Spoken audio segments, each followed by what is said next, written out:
Hello everyone, good morning. কেমন আছো তোমরা সবাই? আশা করি সবাই ভালো আছো, আর আমিও বেশ ভালো আছি। তো পুজো তো প্রায় শুরুই হয়ে গেল। আজকে হচ্ছে তৃতীয়া। তো সবাইকে জানাই শুভ তৃতীয়ার অনেক শুভেচ্ছা আর অনেক অনেক ভালোবাসা। তো আজকে সকালবেলাটা মোটামুটি 7:30 নাগাদ আমি ঘুম থেকে উঠি। তারপরে আমার যা যা কাজ ছিল সবটা আমি সেরে একদম ফ্রেশ হয়ে তোমাদের সাথে ব্লগটা স্টার্ট করলাম। মোটামুটি আধা ঘন্টা 45 মিনিট লেগে গেছে আমার ফ্রেশ হয়ে বাকি কাজগুলো সারতে সারতে।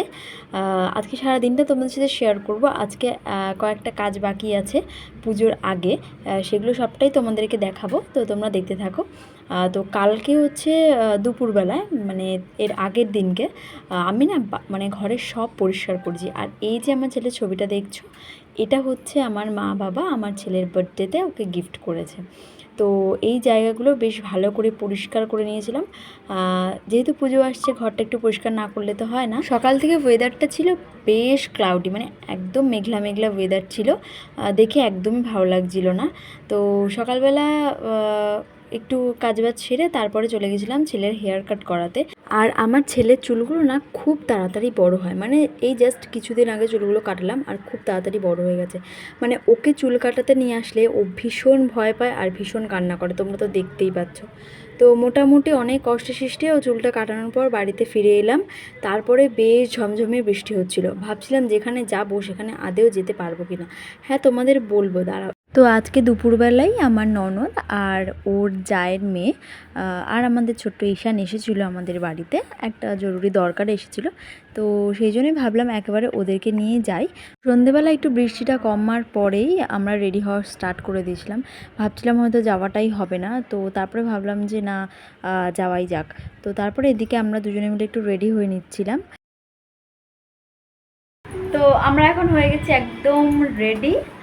এখন যাব হচ্ছে আমাদের ওই বাড়িতে, পুজোর যে কেনাকাটা করেছি, শপিং করছি, সেগুলো হচ্ছে দিতে যাব। চলো, কে কে আছে সেটা দেখাই। এই যে এটা হচ্ছে তানিয়া। একে তো এনাকে তো সবাই চেনে, আমার ব্লগে অনেকবার দেখেওছে। আর ওই যে আমার ছেলেও মোটামুটি রেডি।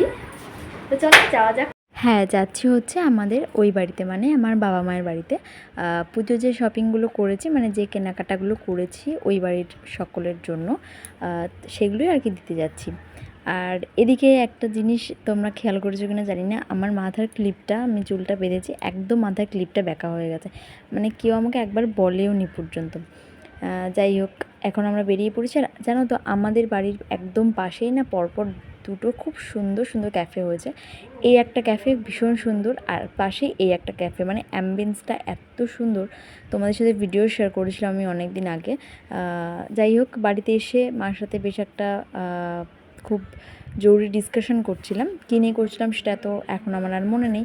যাই হোক, এখানে মাকে জামা কাপড়গুলো দেখাবো বলে আর কি হয়তো কিছু একটা বলছিলাম। তো আমি মোটামুটি আমার দাদার মেয়ে, দাদার ছেলে, মানে দুই দাদার মেয়ে, দাদার ছেলে, আমার বাবা মা ভাই, সবার জন্যই জামা কাপড় কিনেছিলাম। আর মাকে এদিকে জামা কাপড়গুলো দেখাচ্ছিলামও। তোমাদের সাথে না একটা কথা শেয়ারই করা হয়নি লাস্ট কিছুদিন ধরে, মানে এর আগের সপ্তাহে, ঠিক এর আগের সপ্তাহে আমি মানে ভেবেছিলাম এই ব্লগগুলো অনেক আগেই দেবো, কেনাকাটাটাও অনেক আগেই করতে যাব, কিন্তু কোনোটাই হয়নি, কারণ আমি ভীষণভাবে অসুস্থ ছিলাম।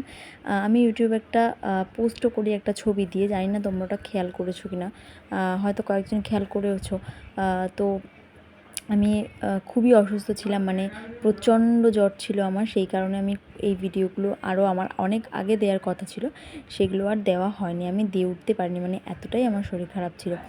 তো এত তাড়াতাড়ি যে রিকভারি করতে পারো আমি একদমই ভাবিনি, কারণ আমার হাজব্যান্ড আমার পাশে ভীষণভাবে আমায় সাপোর্ট দিয়েছিল, খুব খেয়াল রেখেছিলো আমার, তার সাথে আমার বাড়ির সবাই আমার খেয়াল রেখেছিলো, মানে আমার শ্বশুরবাড়ির সকলে।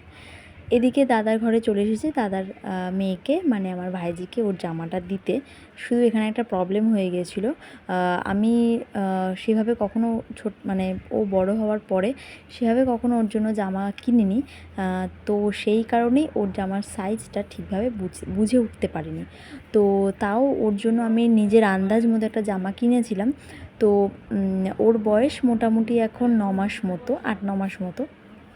তো যেহেতু আমি একটা আন্দাজে 1 বছরের জামা কিনেছিলাম, তো ওর মা আমাকে বললো যে আরও বেশি আর কি বয়সের জামা ওর প্রয়োজন হয়।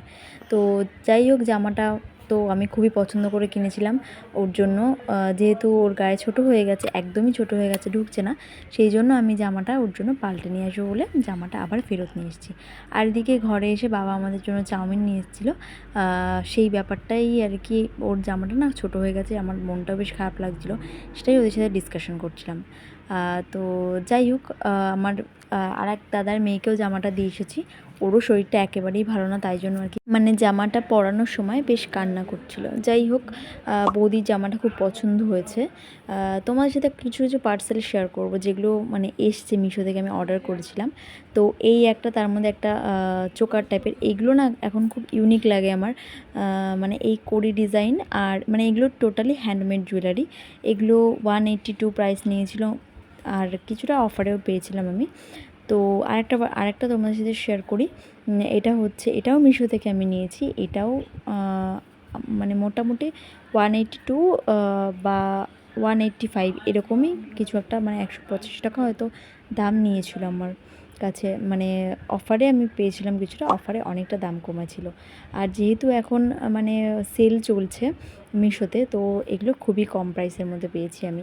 আর এত সুন্দর এই চোকারটা, মানে জানি না তোমরা ফোনে কতটা বুঝতে পারছো, মানে সামনাসামনি কিন্তু দেখতে ভীষণই সুন্দর। এটা কিন্তু ছোট বড় করারও মানে সিস্টেম আছে।